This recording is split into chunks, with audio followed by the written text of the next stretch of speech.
Some pointers on Aristotle's Nichomachean Ethics. Perhaps you're familiar with the famous picture The School of Athens, painted by Raphael, in which Plato and Aristotle are central. And Plato is pointing up, and he is pointing figuratively, metaphorically, at the higher immaterial world. He's not literally pointing to it because it's not physically up. It's up in a metaphorical sense. It's a higher reality. And Aristotle in this picture is pointing out. He's pointing towards the world, the concrete world, the physical world, the everyday world. He's pointing in front of him, around him, because this is where reality lies. This is rather a bit of a caricature. Like most caricatures, it's not entirely wrong. It's not entirely right. It's a caricature. To be a little more precise, on the one hand, Plato does think universals exist up in the higher world, in the world of the forms, and Aristotle thinks universals exist in the world, in the physical world. They exist in the things that have universals. If you don't know what I'm talking about, find the video in the topics playlist on this channel on universals. On the one hand, then Plato's pointing to where he thinks universals are, Aristotle's pointing to where he thinks universals are. But on the other hand, Plato is sometimes a very practical, everyday sort of philosopher, and Aristotle, like Plato, is interested in contemplation of non-physical reality, so it's not the whole story. But, like many caricatures, even if it's not the whole story, or even not entirely accurate, it is a great place to start. Aristotle is a very practical guy. Now, let's talk about ethics in Aristotle. What do you think ethics is about? You might be thinking ethics is about knowing what is good, or about making good choices. But let me ask something else. What is health about? What is physical health about? I submit to you that 90% of health is about having good habits and avoiding bad habits. I think if you ask a doctor or a dentist what health is about, or what you should be attentive to with respect to health, the doctor's advice or the dentist's advice will concern good habits, having them, and bad habits, avoiding them. The doctor will say, get enough sleep, get some exercise every day, eat vegetables. The dentist will say, brush your teeth twice a day, floss your teeth, and so on. So Aristotle thinks that ethics is as much about habits as a good doctor might think health is about habits. And this is not an accident. It's because ethics is about health. Not about the health of the body, but about the health of the human person as a whole. Now, Socrates had been interested in the health of the soul. Aristotle is interested in the health of the whole human being, the integrated human being, body and soul, individual and society. The whole integrated human experience has a certain nature such that health pertains to it. There is a state of being or a way of living that is healthy for the human person, and there are states that are not. And the goal of ethics is to live in this proper way. Now, if it's not already clear, let's make it as clear as we can. In Aristotelian ethics, there is such a thing as human nature, a way we human beings function best. And ethics is concerned with bringing us human beings in line with this nature. We are trying to function properly as human beings. There is a proper function for the human being, and ethics is about living accordingly. So the very popular idea that morality is a matter of personal opinion, or that values are personal matters such that we can disagree on them and both be right, has essentially nothing to do with Aristotle. It is a matter of objectivity. Now, it is not a matter of absoluteness. In an important sense, Aristotelian ethics is relative. It's relative to the kind of beings we are, because ethics is about the proper function of the human being, just as health is relative. Truths about health are relative to the proper functioning of the human body. If we had bodies designed in a different way, health would be different. And if we human beings had been designed in a different way, we would have a different a different way of being healthy humans. Now, these habits that Aristotle tells us we need to practice are the ones that are meant to create virtuous character. And virtuous character is the character of someone who is properly functioning as a human being. Now, let's talk about that virtuous character. There are two kinds of virtue: intellectual virtue, which is concerned with knowledge of various things, and moral virtue. Let's talk about that one specifically. Moral virtue involves acting the right way, and moral virtue is formed by habits. So, a good habit, brushing your teeth; a bad habit, biting your nails, serve to illustrate this pretty nicely. A good habit is formed by repeatedly doing something good, and a bad habit is formed by repeatedly doing something bad. And after doing it enough times, it becomes, as we put it, it becomes second nature to do it. It becomes part of your character that this is what you do. If you do this thing enough times, you become the sort of person who does these things. That's what a habit is. It makes you the kind of person who does that kind of thing. And the point of ethics is to form virtuous habits. Do the right thing once, do it again, and keep doing it until you are the kind of person who does these kinds of things. You have that kind of character. It's not so much about knowing what's right, or even primarily about doing what's right. It's about being the kind of person who does what's right and knows what's right. Character is fundamental in Aristotelian ethics. Here's a quote that you may have heard. I don't know where it came from originally. I've seen it attributed, I believe, to Ralph Waldo Emerson. I cannot confirm or deny that that is accurate. It goes like this: sow a thought, reap an action. Sow an action, reap a habit. Sow a habit, reap a character. Sow a character, reap a destiny. This is largely Aristotelian. Actions determine our habits.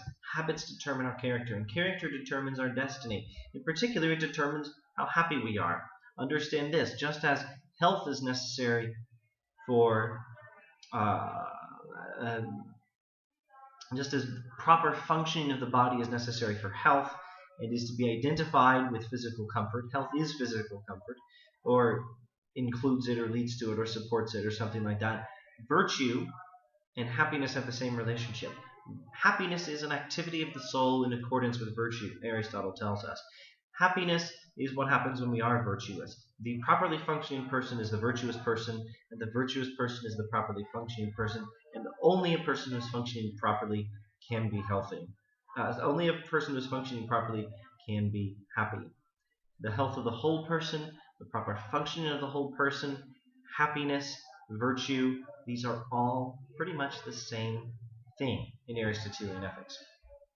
Now, let's compare virtue to soccer, or football, as it is often called outside of America. Or, if you don't like that, take the sport of your choice.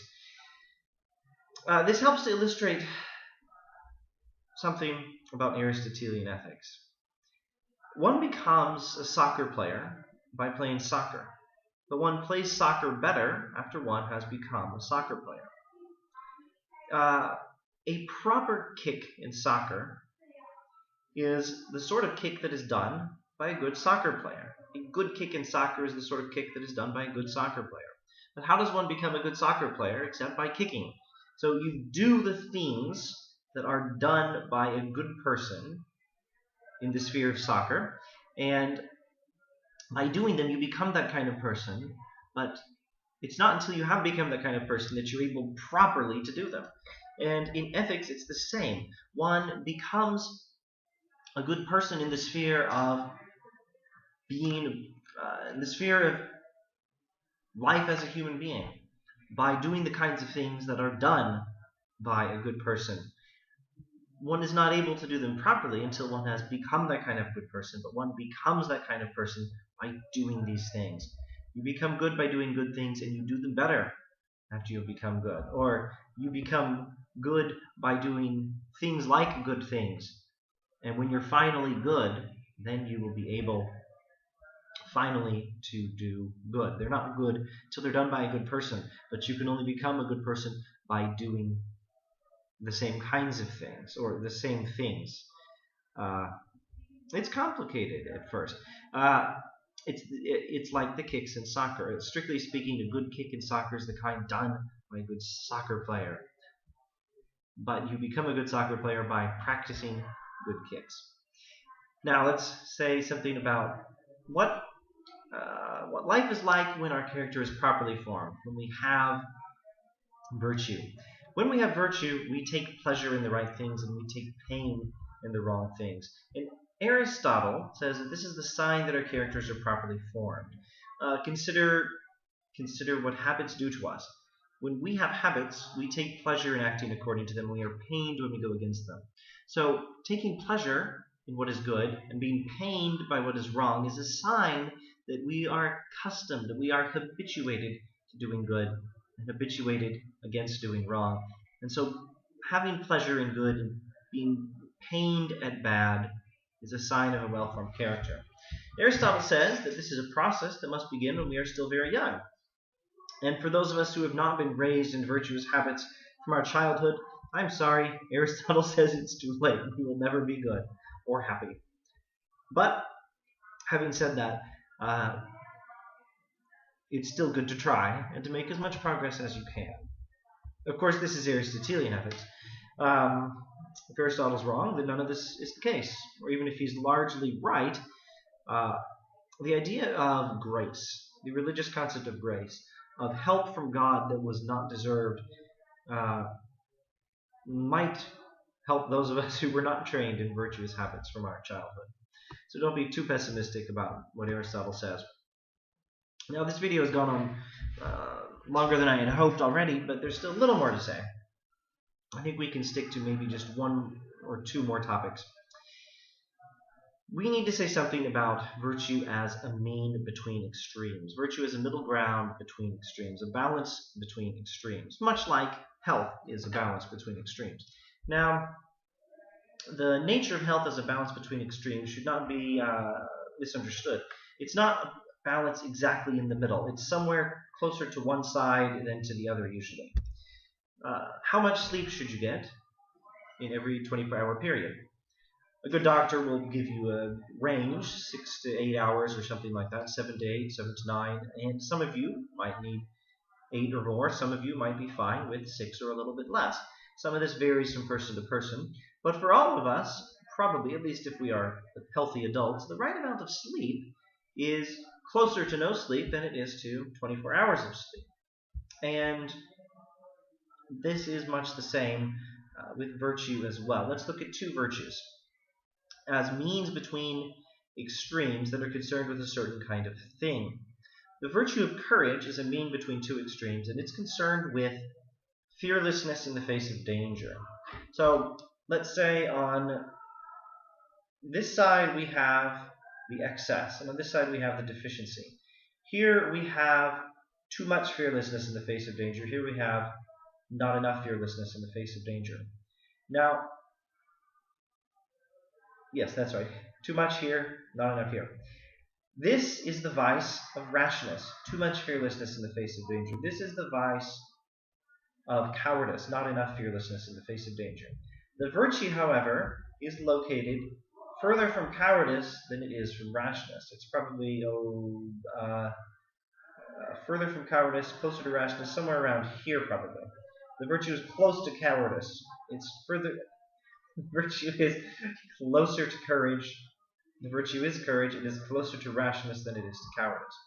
Now, there's a virtue concerned with partaking of physical pleasures. It's the virtue of moderation or temperance. Let's say again, this is the deficiency. This is not taking enough pleasure, not enjoying physical pleasures enough. And here's the excess, enjoying them too much. This is the vice of self-indulgence, and this is the vice of insensibility. But the virtue is closer to, or is this the vice? I'm getting my lefts and rights confused because of looking at myself in the video. Excess, deficiency. Vice of too much physical pleasures, vice of too little. Vice of self-indulgence, vice of insensibility.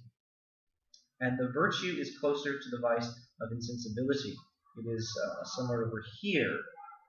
It's closer to that than it is to the other. It's closer to the deficiency than it is to the excess, whereas with courage, it's the opposite, closer to the excess than it is to the deficiency. And probably only one other thing I should say about this is what we should attempt to do. Obviously, we want to be virtuous because we want to be happy. That's the Aristotelian way of thinking. But how are we going to become virtuous? Should we attempt to become courageous if we are not courageous, to become moderate if we are not moderate? Yes, of course we should, but how do we get there? Do we aim for the virtue? Aristotle says, no, do not aim for the virtue. Aim for the opposite extreme of that to which you are most inclined. So most of us are inclined to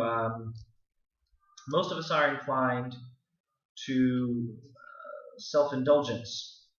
So we should aim for insensibility, and we'll probably land somewhere close to where we should land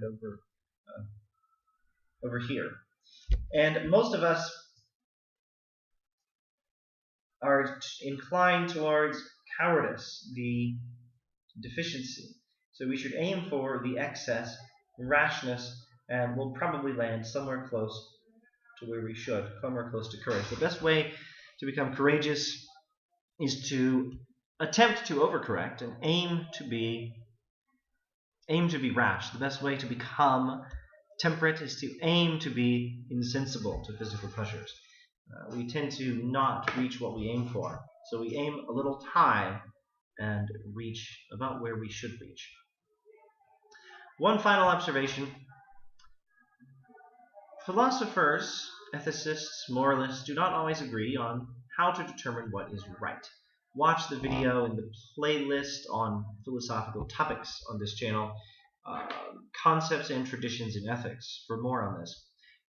Aristotle in Aristotelian Ethics will tell you that the way to know what is right is the way to know what is right is by knowing what a virtuous person does. If you want to know what is right, you don't primarily need to ask, what are the moral rules here, or what are the results? You primarily need to ask, what does a good person do in this situation? That is how to know what is right. Now, extremely brief summary of these introductory remarks on Aristotle's Nichomachean Ethics. We should cultivate habits of doing good, because this is the way good character is formed. The sign of good character is that we take pleasure in the good and are pained at the bad. Ethics is about wanting what is good as much as it is about knowing what is good. And it is about character primarily. It is not about making good decisions primarily, but about becoming a good person. Virtue is a state of character. There is a way human beings ought to function properly, and that way is virtue, and we achieve it through good habits. And a virtuous state of character is a mean between extremes.